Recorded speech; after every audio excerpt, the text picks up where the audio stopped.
नमस्ते। मैं Kumar Utpal, Limca book of world record holder, 30 पुस्तकों के लेखक। आज मैं शुरू करने जा रहा हूं अति महत्वपूर्ण विषय वस्तु, जिसके बारे में बहुत कम लोग जानते हैं, लेकिन यह विभिन्न परीक्षाओं बीपीएससी यूपीएससी में पूछे जाते हैं। इसलिए मैं आप लोगों से निवेदन करूंगा कि आप इनके बारे में जानिए, क्योंकि यह बीपीएससी यूपीएससी ही नहीं, जितने भी पीसीएस उस सब में पूछे जाते हैं। मैं आपको बताने जा रहा हूं गांधी जी के निजी सचिव एवं निजी चिकित्सक कौन लोग थे, उन लोगों का क्या योगदान रहा, पुस्तकों के माध्यम से या अन्य चीजों के माध्यम से। उन्होंने गांधी जी के बारे में बहुत कुछ लिखा, बहुत कुछ बतलाया, जो आज हम लोग समझ पा रहे हैं गांधी जी के व्यक्तित्व, कृतित्व और वक्तृत्व पर। ऐसा है कि गांधी जी को समझने के लिए आपको पूरी शोधात्मक ज्ञान होना चाहिए। वैसे गांधी को जी को बहुत आदमी बहुत साधारण तरीके से आंकते हैं, लेकिन गांधी जी एक साधारण मानव नहीं थे। वह बहुत बड़े मानव थे, और वह मानव ऐसा जो आधुनिक काल के पीरियड में नहीं दिखाई पड़ता है। यह इतिहास पुरुष थे, और इन्होंने जो मंत्र अपनाया वह विश्व के किसी भी लोगों ने नहीं अपनाया, चाहे वह राजनीतिक लोग हों चाहे अन्य लोग। मैं यह कहना चाह रहा हूं कि इनका जो अस्त्र था वह अस्त्र अचूक था, अमोघ था, जिसका जिससे को किसी की हत्या नहीं हो सकती है, जिसका किसी का अहित नहीं हो सकता है। ये सर्वे भवन्तु सुखिनः और सर्वे सन्तु निरामया की सिद्धांत पर आधारित था। वसुधैव कुटुंबकम और अतिथि देवो भव के विचारों से ओतप्रोत था। मैं आज वही शुरू करने जा रहा हूं, गांधी जी के निजी सचिव और निजी चिकित्सक। आइए आप लोग मेरा साथ दीजिए, पूरे वीडियो को आद्योपांत देखने की कोशिश कीजिए, शेयर सब्सक्राइब कीजिए। इससे गांधी के जो विचार हैं वह फैलेंगे, और गांधी जी के विचार का फैलने का मतलब है सह अस्तित्व। और गंगा जमुनी जो अ, परंपरा हमारा रहा है, जो संस्कृति हमारी रही है, उसका भी रक्षा हो पाएगा। और सबसे बड़ी बात है कि हम लोगों में सामंजस्य की भावना आएगी। गांधी जी की एक पंक्ति है जो मैं अपने जीवन में उतार लिया हूं, वह है कि अपनी आवश्यकताओं को कमी करो, आप सुखी रहोगे। आवश्यकताएं अनंत है। गांधी जी की हर एक बातें अभी भी काफी प्रासंगिक है, और वह प्रासंगिकता एक एक बातों से उद्धृत होती है, और उद्धृत करने वाले लोग जो दिन रात इनके साथ रहते थे वही लोग किए हैं। वह बहुत नजदीक से देखे हैं, और वह बहुत ही निरपेक्ष होकर के लिखा है। इसलिए आइए इन सब जो व्यक्ति हैं उन सभी व्यक्ति को के लिखित तथ्यों और वक्तव्यों के बारे में हम लोग जानें। सबसे पहला मैं चर्चा करना चाहता हूं जो महादेव भाई देसाई और महादेव हीरा भाई देसाई, जो यहाँ चित्र में यही है, महादेव भाई देसाई। और इनका दूसरा नाम भी लोग जानते हैं, महादेव हीरा भाई देसाई। यह जो है गांधी जी यहाँ पर आप दिखाई पड़ रहे हैं, आप देख रहे हैं। मैं यह कहना चाह रहा हूँ, जन्म 1 जनवरी 1892 में हुई, मृत्यु 15 अगस्त 1942 को हुई।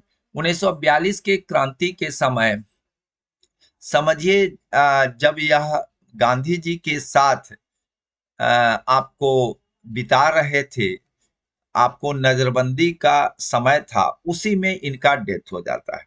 और डेथ ऐसा हो जाता है कि अपने गुरुआइन, गुरुआइन का मतलब होता है जो गुरु की पत्नी हो, जो श्रद्धेय हो, और इन दोनों का एक ही जगह पुणे के में समाधि स्थल भी है, जिसके बारे में हम आगे बताएंगे। तो मैं आपको बतलाना चाहता हूं कि यह गांधी जी के विश्वसनीय सचिव 1942 तक रहे।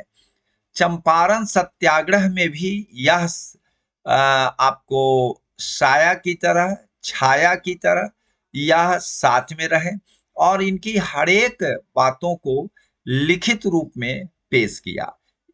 मैं आपको बता रहा हूं, बातें करना बहुत ही आसान है, लेकिन लिखना बहुत ही कठिन है, क्योंकि मैंने 30 किताब लिखा। लोग कहते हैं 30 किताब कैसे लिख ले, कैसे लिखे वह तो कहना बड़ा आसान है, कैसे लिख लिए, लेकिन जब करना पड़ता है तो वही आदमी जानता है। बातें कर लेते हैं, बातें का कोई औचित्य नहीं रह पाता है, इसलिए कि बातें बदल जाती है। लेकिन यह जो है आपका लिखित रूप में रहता है और उस पर शोध होता है। आने वाली पीढ़ी या उस समय के लोग जो है शोध करते हैं। तो चंपारण सत्याग्रह, वारदोली सत्याग्रह और नमक सत्याग्रह में भाग लिया और वह साथ साथ गिरफ्तार हुए। जन्मस्थल है सूरत जिले के सरस गांव। पिता हरिभाई देसाई अध्यापक थे। वे गणित और रामायण, महाभारत, गीता जैसे ग्रंथों के प्रेमी थे। बाद में अहमदाबाद के महिला प्रशिक्षण महाविद्यालय के प्राचार्य बने। पिता के गुणों का इन्होंने सिरोधार्य किया और अपने जीवन में लाने का भरपूर प्रयास किया। उच्च शिक्षा पाई, कानून की डिग्री 1913 में ली और इसमें आपको सरकारी बैंक में भी काम किए। लेकिन भाग दौड़ की जिंदगी और अनियमितताएं बहुत ज्यादा थी, जिसके चलते इरेगुलरिटीज जो थी और बहुत सारे आपको उसमें घपलाबाजी था, इसलिए उन्होंने सोचा कि भाई हम इसके लायक नहीं। मैं आपको बता दे रहा हूं, संपादन में सहयोग इन्होंने किया है। जैसे 1921 में महादेव भाई ने इलाहाबाद आकर के पंडित मोतीलाल नेहरू के पत्र इंडिपेंडेंट के संपादन में सहयोग किया, क्योंकि इनकी लेखनी पर बहुत ही अ, अच्छी पकड़ थी और पिताजी का आशीर्वाद इनका था, जिसके चलते इनकी जो लेखनी थी बोलती थी और ऐसी बोलती थी कि हृदय को वेधित कर देती थी और हृदय को ऊर्जस्वित भी कर देती थी। साथ साथ दोनों कर देती, वेधित कर दे, दुख को दुख के रूप में वेधित कर देती थी और सुख को ऊर्जस्वित कर देती थी। तो ऐसा लेखक बहुत कम होता है। 1923 में वे अहमदाबाद वापस चले गए। गांधी जी को उनके पत्र नवजीवन के संपादन करने में लगे रहे। भाषा का ज्ञान इनको बहुभाषाविद थे। गुजराती, संस्कृत, बांग्ला, हिंदी, मराठी, अंग्रेजी पर अच्छी पकड़ थी। मैं आपको बता रहा हूं, पुस्तकों की रचना तो इन्होंने एक श्रृंखला कायम कर दिया था। With Gandhi ji in Ceylon, the story of Bardoli, Swadeshi, true and false, अनवर्दी of Wardha, the nation's voice, Gandhi Seva Sangh, Maulana Abul Kalam Azad, the Gita according to Gandhi ji, Veer Vallabh Bhai, Khudai खिदमतगार। खुदाई खिदमतगार आप जानते ही हैं कि यह जो है पश्चिमोत्तर प्रांत, जब भारत और पाकिस्तान एक साथ थे, मीन्स हम लोग एक साथ और बांग्लादेश भी एक साथ थे, देश आजाद नहीं हुए थे उस समय, पश्चिमोत्तर प्रांत सीमांत प्रांत के सीमांत गांधी जिनको कहा जाता है, और वह सीमांत गांधी खान अब्दुल गफ्फार खान थे। उन पर उन्होंने लिखा। यह एक बहुत बड़ी दस्तावेज, एक धर्म युद्ध, महादेव भाई की डायरी 8 खंडों में प्रकाशित हुई और वह उनके दिन रात के क्रियाकलापों का आधिकारिक और आधिकारिक ही नहीं, अधिकाधिक वर्णन मिलेगा आपको, जिसको हम लोग इकोनॉमिक्स के टर्म में, कॉमर्स के टर्म में रोजन माचा कहते हैं। तो यह जिसको जर्नल लोग कहते हैं। तो यह जो है डेली डायरी लिखना बहुत कठिन काम है और राजनीतिक कार्यों में रहने के तदुपरांत। इसका प्रकाशन महादेव भाई की मृत्यु के बाद हुआ। 1924 से 1928 तक भारत यात्रा में वो गांधी जी के साथ थे। 1931 में गोलमेज सम्मेलन में गांधी जी के साथ लंदन भी गए थे। मृत्यु 1942 में भारत छोड़ो आंदोलन में उन्हें भी गांधी जी के साथ पुणे के आगा खां महल में नजरबंद कर दिया गया था और वहीं पर इस बंदी के हालत में ही वह उनका आपका इंतकाल हो गया, स्वर्गवास हो गया। तो ऐसे आदमी जो बहुत ही नामी लेखक होते हैं, विद्वान होते हैं, वह मरते नहीं। वह उनका शरीर का परिवर्तन होता है और फिर इनके जो पुत्र हुए वो भी बहुत बड़े लेखक गांधीवादी थे। तो उसके रूप में इनका पुनर्जीवन समझिए आया हुआ। और मैं यह कहना चाहता हूं कि यह दोनों जो आप देख रहे हैं, एक कस्तूरबा गांधी जी का है, आपको गांधी जी की जो पत्नी थी, और एक महादेव भाई देसाई। इसीलिए हमने कहा कि गुरुआइन बने गुरु की और जो श्रद्धेय व्यक्ति थे गांधी जी, उनकी पत्नी और इनका दोनों का काल कवलित होना आपको यहीं पर हुआ था, पूना के आगा खां में जेलबंदी में। तो यह दोनों का एक ही जगह है। बहुत ही अच्छा आपको देखने में लग रहा होगा कि एक समर्पित बच्चे को माता के साथ दिखलाया गया है। मैं आपको दूसरा आपको बता दें, नरहरि द्वारकादास। नरहरि दास जो थे ये भी चंपारण सत्याग्रही थे। मैं आपको बताना चाह रहा हूं, चंपारण सत्याग्रही होने के कारण यह इनके साथ रहे।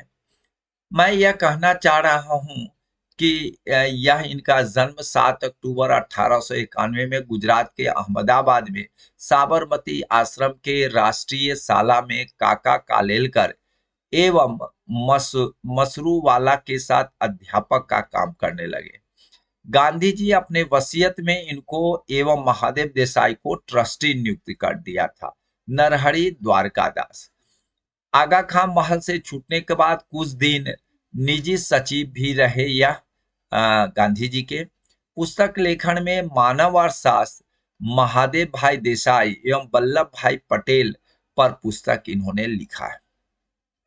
मैं यह बात कहना चाह रहा हूं कि नेक्स्ट जो तीसरे दे थे प्यारेलाल नैयर थे, जो आपको यहाँ दिखाई पड़ रहे हैं। प्यारेलाल नैयर जो थे निजी सचिव भी रहे, गोल में सम्मेलन में भी साथ गए, संगठन एवं सरकार के पद नहीं लिए। ये आप देख रहे हैं इनका जो बगल में आपको एक थैला लटकाया हुआ है और यह दांडी मार्च में गांधी जी के साथ रहे। मैं आपको बता दे रहा हूं यह कोई भी पद ग्रहण नहीं किए, सरकार हो या कोई संगठन। हरिजन पत्र के संपादक भी रहे।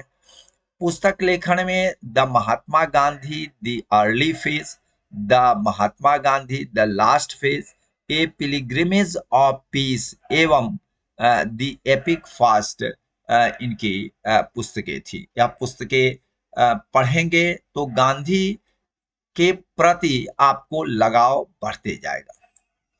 मैं आपको बता दे रहा हूं यहाँ पर वी कल्याणम है और गांधी जी हैं, उनके साथ अन्य भी लोग हैं। आप देख रहे हैं वी कल्याणम जो थे 15 अगस्त 1922 से 4 मई 2021 तक यह रहे हैं। 100 वर्ष से ऊपर इनका पीरियड रहा लगभग। यह 100 वर्ष तो नहीं कह सकते हैं, 98 साल में इनकी मृत्यु हुई। लगभग शतक पुराने ही वाले थे और यह हाल ही में डेथ किए हैं। आपको बता देते हैं कि यह 1943 से 48 गांधी जी के निजी सचिव रहे। जब नाथूराम गोडसे जब गांधी जी पर गोली चलाए थे, जस्ट गांधी जी के पीछे थे। तो उस समय की जो लेखन था बहुत ही मार्मिक है, बहुत ही आपको महीनी से महीनी कहने का मतलब है बहुत ही सारगर्भित है।